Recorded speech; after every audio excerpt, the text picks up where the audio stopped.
think the whiskey's now been sitting around about 10 minutes since we were last here with you guys. It's not to warm up a wee bit more under the lights. It's probably breathe a wee bit more as well. Wow, it's definitely getting more explosive notes, whether it's sherbety or what it is, Just this lemon fresh, it just fresh as zest. Lemon Zest. is the word that Zesty. comes to mind when you say fresh. It's something, it's an ozone fresh, it's just this clean spirit. It isn't murky, some like the AyeAye ones which are dark and robust. This is just a clean, light spirit with strength, because we have already 640 volume. And a habit of mine is that to bring things out a wee bit, I dip the finger in. Keeps his own drink to himself, Rub it in the palm of my hands, because then the alcohol goes, and what you're left with is a smell. A cheesy nut. Well,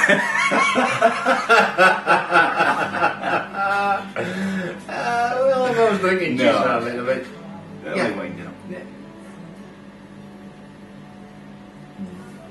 Instantly, I'm not sure what barrels this has been in. It must be infused with some. Well, it's non-chill filtered anyway. We've got to mention that it's a non-chill filter, which is bringing its way back in. A lot of whiskies are non-chill filtered now. I would have to say, I have to agree with that, because we know that a wee bit of the script in the bottle, but it doesn't go on much to say much more about what the whiskey is all about. But No, I would suspect it's sherry cast at some point, whether it's been in there forever or has been finished in sherry. I couldn't be sure, but certainly smell the oak barrel. I mean, it's got to be oak barrel, I know that as well, but yeah, it smells incredible. Yeah, enough of that I'm just getting a lovely warmth in the mouth from it. I was getting a little bit more like apples, cider kind of thing going on as well. Well, that's a good. Yeah. I was trying to. I didn't say earlier the cleanliness of the lemon or ozone or something. It's something going on there. Definitely like zesty apple, cider. Yeah, we're talking about, I think, maybe Golden Delicious rather than like the Cox's Pippin or something of that nature. It's beautiful. It really is a nice whiskey. It's as Bill said already, I think it's, what is it? 48 volume. 48 volume. It's a fair old.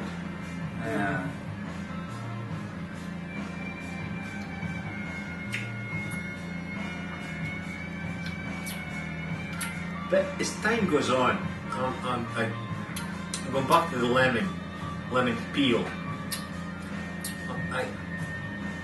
It's progressed into not just lemon peel, the lemon peel that's been perhaps maybe barbecue or been in a frying pan and it's caramelised slightly. Okay. There's a sweetness coming through now. Yeah. Maybe because the whiskey's warming up a bit. It's like everything else. I mean, obviously palates are palates, aren't they? They pick up different things in your mouth. I mean, and that's great, and I totally agree that I'm picking up quite a lot of that flavours and flavour profiles and stuff. But I would, you know, if I had to put it in a bracket of where's it coming from, I'd have to say in the floral wood, fruit kind of thing. You know, it's not in the deeper. You know, nothing to do with the peaty flavours. It's more an uplifting whiskey. Yep, agree with that. It's I'm lost for words. I'm sorry, but it is our first whiskey review, as you might say. So these sort of things, they make it a bit more descriptive as they go along. We've been drinking whiskey for a lot of years, and when the camera's not on, we'll probably describe them a lot more and a lot easier. But yeah, there you go. I mean, Steve clearly says we've been drinking whiskey for many years, but we do have the odd day off.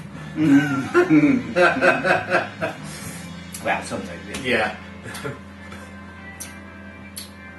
But it's just a nice whiskey. It's in the mouth.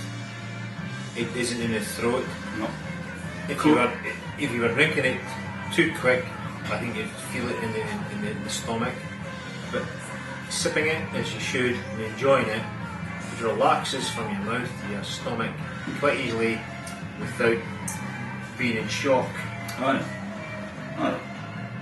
It's at least a coating in your mouth as well. Lovely coat across the top of your mouth and across your palate. Really nice. Kinda. Against maybe the wood thing, maybe a woody. No, it's not. It just crossed my mind. You were saying about apples. That's what I think earlier on. Yeah. This could almost be a Grand Cru, if such a word. A whiskey. In the Calvados brandy Yeah, I know what you mean. genre. Armagnac. Yeah. Armagnac? Yeah, it's something like appleness or such a word. Appleness about it. I've been reflecting on what Steve's been saying. We're flying it down right away. It should be going a little bit slower than this. We should really be sipping it because if we keep on drinking it like this, I'll have to top up his glass again, and well, I didn't really intend doing that.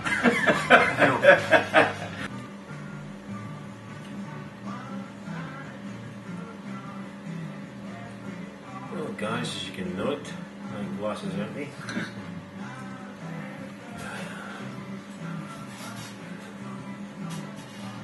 Go on, I'm going to have go a wee slurp of this Glen Garioch. It's nice enough, Glen Garioch. If you're not you familiar, can't get it open. if you're not familiar with the Doric, which is the twang, or what's it, the more Dialect. dialect. It's the Aberdonian Aberdeen dialect, the northeast of Scotland dialect. Yeah. Glen Garioch in the bottle looks like Glen Garioch. Don't mind bother you. If you ask for Glen Garioch, I'm sure the whiskey suppliers will quite supply you with something along that nature. But anyway, I'm going to pour myself another dram. Yeah. And I'll let Steve do his own. No, hold on. I'll hold on this bottle. Just for a second. He's taking it back. I know, but I put He the likes cork it that much. Okay, so I think that we've done our personal reviews on the tastes and nose and flavours and whatever else we're going on with. And again, I'm going to say again because somebody's doing this with cigar reviews, other things. We do our own thing to start with, then we read what It says on the the label. producer finds themselves that we give it the whiskey. Which, as we said, although some people might question when Billy said earlier on, it's actually owned by Suntory, but the actual UK name is Morrison's. Is actually Morrison Bowmore. Morrison Bowmore, who is actually owned anyway by Suntory. So you were 100% right in that anyway. Right? Yeah, that was just a Yeah. hunch.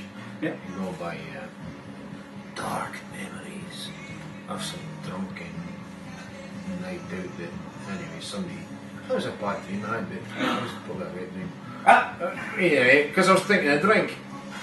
Definitely wet. Anyway, in the bottle, in hindsight, it says tasting notes. It's characterised with sweet vanilla.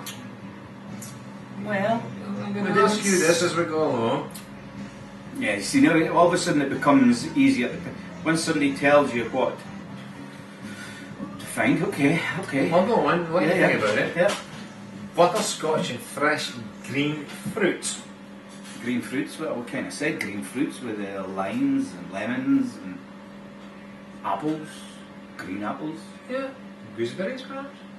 Well, we never Gooseberries, said gooseberries now. Is gooseberry a fruit or is it a berry? It's a berry, obviously, gooseberry. It's not a fruit. But anyway, yeah, I get the greenness, if you like. We said that earlier, the freshness.